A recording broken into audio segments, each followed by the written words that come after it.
Hello everybody, my name is Arhan. I'm a double master graduate currently building a D2C brand from Bangalore in India. And in today's video, we are going to be talking about all the things which a startup founder has to complete before he can actually jump into business and start with selling and buying and doing all the other fun things of a business. So let's directly jump into one of the most important things which a business founder needs to know before getting into business, and that is deciding what line of business they want to get into. I'll not get into a lot of depth, but basically, if you take product, there is flammable, inflammable, there is services, and all of the other things. So all of this has to be considered when you're trying to get into business. The price point of the service or product which you're choosing, the supplier, the region from which your suppliers will supply from, the cost of production, the cost of delivery to you, the cost of packaging, all of this has to be considered before you can get into business. Now, moving on to number two, which is also very important. Now, here we are getting into technicals of what you need to get into business. So I hope you save this video or even note it down so that you can refer to it later. And that is deciding your name. Now, deciding a name has a lot of things which you have to consider. Firstly, it cannot be repeated. Another company cannot have a similarity with the name. And also, a lot of people don't know this, but you can coin terminologies and names which have not previously been coined. So that is something which you can consider. This is something my lawyer was actually also suggesting me. Coin a term if you are not able to find one which is unique. For example, Zepto, Google, Kodak, all of these companies have their own terminologies. These are not words which actually exist in the dictionary. So if you're trying to get into business and you don't know a name, you can take a name which you've coined yourself, which will make it unique for you, and that can be used to build a brand. I have friends who've gotten into business, got sued for lakhs of rupees because they didn't do their research properly, and then 6 months, 8 months later when the business took off is when the company sued them, because they will never sue you in the beginning as long as they see you as a competitor, in which case you will get into trouble. So that is a very important thing you need to consider. Naming and how you're going to go about with the name is something which you need to consider when you're getting into business. Now, moving on to number three, which is related to your name, is trademark filing. Now, when you get your name registered, you get a trademark. Now, this is something which you can do through your lawyer. You can apply it online through the government portal yourself.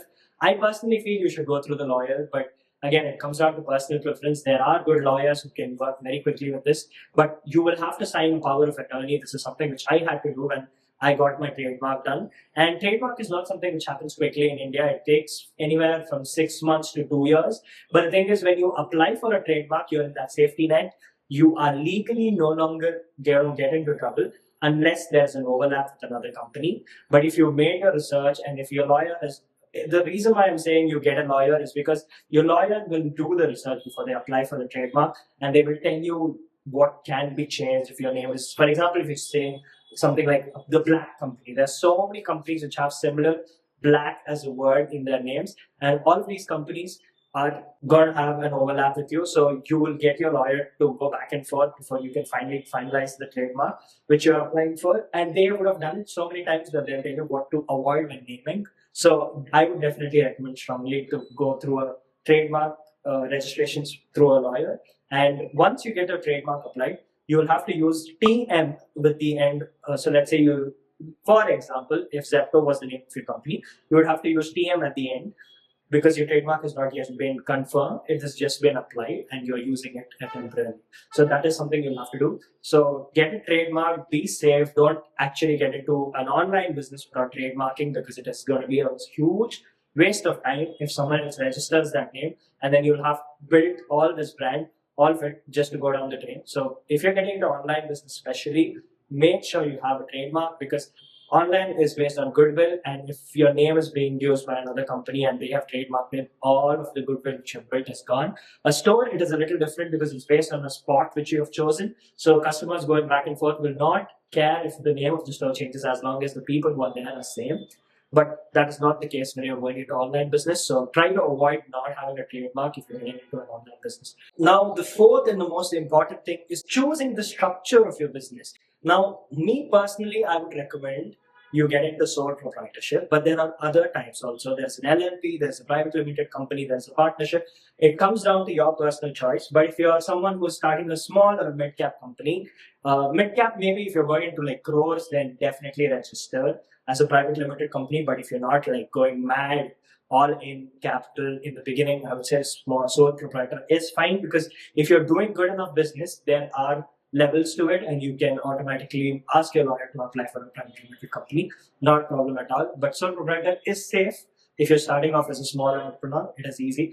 But if, let's say, you're trying to get investors, if you're trying to get other people's money, if you're trying to get partners in the business, then definitely go ask your lawyer to get an LLP or a private limited or even a partnership if that is what you're into.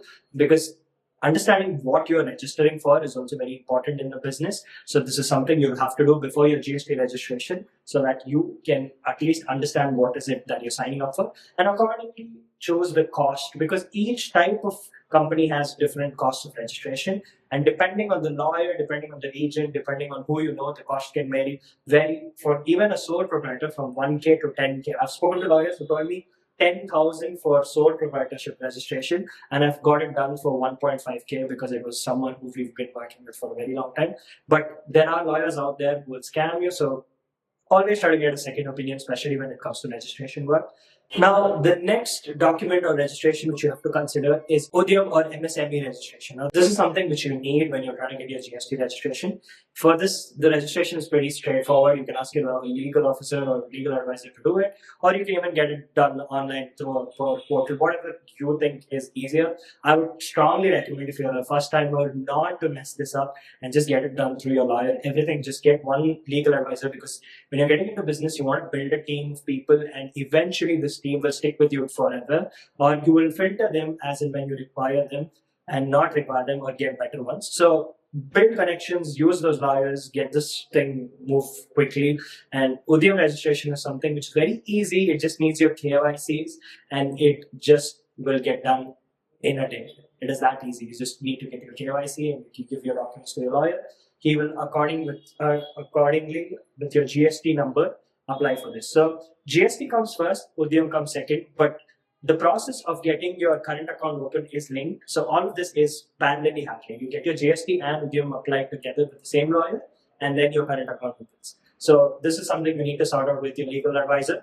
So get your Udyam registration. It's very easy. You just need your KYCs. Now the next one is the big one, which is the GST registration. This is something which will allow you to collect money online, especially if you're going into online businesses. GST registration is a must. Because if you're doing cash businesses, it's fine. No one will find out. If you're doing a cash business at a small scale where you're still trying to figure out the market, if you're trying to do sampling, because that's something I did.